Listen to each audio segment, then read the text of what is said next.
আসসালামু আলাইকুম everyone, welcome back to my channel সাথীস cooking and blog. আজকে তৈরি করে দেখাবো মজাদার রোস্টের রেসিপি। আর এইটি কিন্তু আমার ঈদের টেবিলে খুবই জনপ্রিয় ছিল এবং খুবই পছন্দ করেছে সবাই। এতটা মজাদার হয়েছিল এই রোস্টের রেসিপিটা। আশা করছি সবারই অনেক ভালো লাগবে। যদি ভালো লেগে থাকে তাহলে কিন্তু লাইক দিতে ভুলবেন না। এই পুরো রেসিপিটি স্টেপ টু স্টেপ যদি আপনারা ফলো করেন তাহলে আপনিও এরকম মজাদারভাবে রোস্টটা ঘরে বসেই তৈরি করে নিতে পারবেন কারো হেল্প ছাড়া। চলুন দেখে নেওয়া যাক কিভাবে রান্নাটি করি। প্রথমে এখানে আমি 4টা সোনালী মুরগি নিয়েছি রোস্টের সাইজে। এখন 1 চামচ পরিমাণে লবণটা দিয়ে ভালো করে একটু ম্যারিনেট করে রাখবো 10 মিনিটের জন্য। এজন্য রোস্টের পুরোটা গায়ে আমি লবণটা মাখিয়ে রাখলাম 10 মিনিটের জন্য। 10 মিনিট পরে চলে যাচ্ছি চুলায়। চুলায় আমি একটি ফ্রাই প্যান বসিয়ে তাতে পর্যাপ্ত পরিমাণে তেল দিয়ে দিয়েছি। আর এই চিকেনগুলো আমি হালকা ভেজে নেব রোস্টের জন্য। খুবই হালকা করে ভেজে নেব আমি।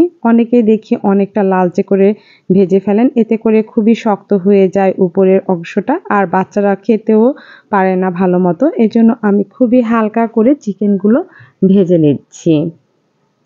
দেখুন আমার চিকেনগুলো কিন্তু এইরকম কালার করে আমি ভেজে নিয়েছি সবগুলো। এখন তুলে নিলাম।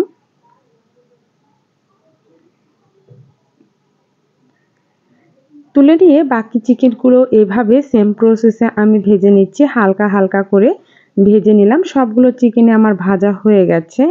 এখন একটি মিক্সিং বোল নিয়ে এতে দিয়ে দিয়েছি আমি 250 গ্রামের মতো টক দই। টক দইটা আমি দিয়ে ভালো করে একটু ফেটিয়ে নিয়েছি। আর আমি সবসময় টক দইটা এভাবে ফেটিয়ে নেই, এতে করে রোস্টের যে গ্রেভিটা তার কিন্তু ফেটে যায় না বা কালারটা অনেক সুন্দর হয়। আজকে রান্না করব আমি রেডিমিক্স রোস্টের মশলা দিয়ে আজকে রোস্ট। আর এখানে আমি 1.5 প্যাকেটের মতো ব্যবহার করেছি, পুরো 2 প্যাকেটটা দেইনি, তাহলে আমার কাছে মনে হয়েছিল যে বেশি হয়ে যাবে। আর এক্সট্রা একটু আমি মশলাও অ্যাড করেছি, সেটাও স্টেপ টু স্টেপ আপনাদের সাথে শেয়ার করব। হালকা একটু পানি দিয়ে আর টক দই দিয়ে মশলাটা ভালো করে ফেটিয়ে নিচ্ছি প্রথমে।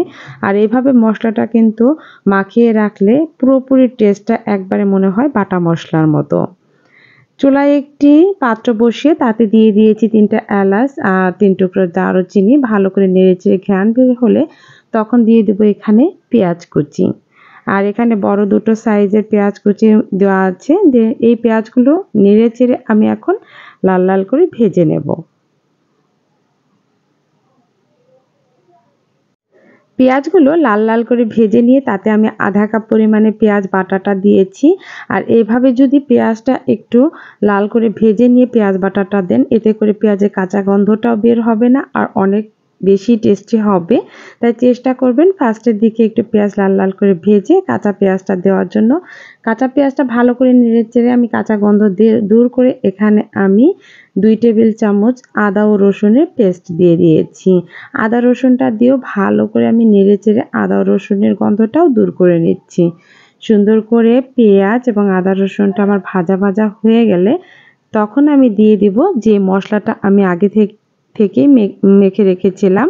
টক দই এবং যে রেডিমিক্স মশলাটা রোস্টে সেটা মেখে রেখেছিলাম সেটাই দিয়ে দিলাম। আর সেগুলো দিয়ে ভালো করে নেড়েচেড়ে আমি এখন কষিয়ে নেব। যে পাত্রে আমি মাখিয়ে রেখেছিলাম সেটা একটু ধুয়ে পানিটা দিয়ে দিলাম আর দিয়ে দিলাম পরিমাণ মতো লবণ। লবণটা দিয়ে ভালো করে নেড়েচেড়ে নিচ্ছি। আর লবণটা অবশ্যই সাবধানের সাথে দিতে হবে, কারণ ফার্স্টের দিকে আমি রোস্টগুলো লবণ দিয়ে মাখিয়ে রেখেছিলাম, সেজন্য লবণটা আমি কমিয়ে দিলাম, পরে চেক করে দেব। দেখুন এত সুন্দর একটি কালার চলে এসেছে রোস্টের এবং তেল উঠেও এসেছে। তারপরেও আমি নেড়েচেড়ে কষিয়ে নিচ্ছি। এ পর্যায়ে দিয়ে দিচ্ছি আমি টমেটো কেচাপ 1 চামচের মতো। আবারও ভালো করে নেড়েচেড়ে আমি কষিয়ে নিচ্ছি। ধাপে ধাপে এইভাবে মশলাগুলো কষিয়ে নিলে কিন্তু রোস্টটা অনেক টেস্টি হয়। ভালো করে নেড়েচেড়ে মশলাগুলো একদম পারফেক্টভাবে কষিয়ে নিয়ে তাতে দিয়ে দেব ভাজা মুরগিগুলো। যে চিকেনগুলো আমি ভেজে রেখেছিলাম রোস্টের জন্য সবগুলো দিয়ে এখন উল্টিয়ে পাল্টিয়ে নেড়েচেড়ে কষিয়ে নেব। এতটা টেস্টি হয়েছিল এবার ঈদের এই রোস্টটা, সবাই আঙুল চেটেপুটে খেয়েছে এবং আবারও রিকোয়েস্ট করেছে তৈরি করতে। আর আপনারাও এইভাবে স্টেপ টু স্টেপ ফলো করে কিন্তু তৈরি করে দেখবেন যে কতটা টেস্টি হয়। এ পর্যায়ে দিয়ে দিচ্ছি আমি 2 চামচ বাদাম বাটা, কাজু বাদাম এবং কাঠবাদাম পেস্ট। এগুলো দিয়েও আবার ভালো করে নেড়েচেড়ে দিচ্ছি। ভালো করে নেড়েচেড়ে আমি 2 থেকে 3 মিনিটের মতো একটু কষিয়ে নিলাম। দেখুন মাংসগুলো কিন্তু আমার কষানো হয়ে গেছে।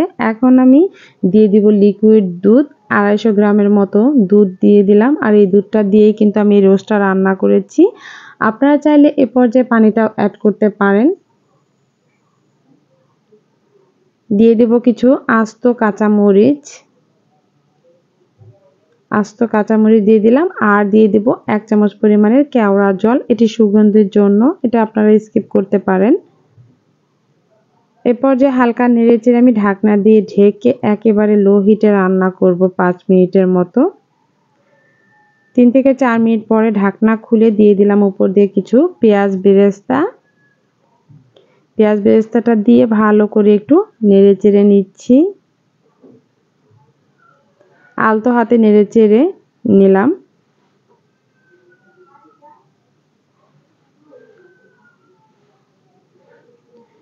ভালো করে উল্টিয়ে পাল্টিয়ে নেড়েচেড়ে আবারও ঢাকনা দিয়ে ঢেকে কিন্তু এটি রান্না করব আমি একেবারে লো হিটে। সবশেষে আমি এখানে দিয়ে দিব 1 চামচ পরিমাণে চিনি। আর চিনিটা দিয়ে দিলে আমার কাছে মনে হয় এর টেস্ট একেবারেই পারফেক্ট হয়। এই যে দেখুন 5 থেকে 7 মিনিট পরে রান্না করার পরে একেবারে রোস্টটা পারফেক্ট হয়ে গেছে এবং আমি পরিবেশন করেও দেখিয়ে দিলাম। এই যে গ্রেভিটা দেখছেন এটি এতটা টেস্টি হয়েছিল, খুবই টেস্টি হয়েছিল।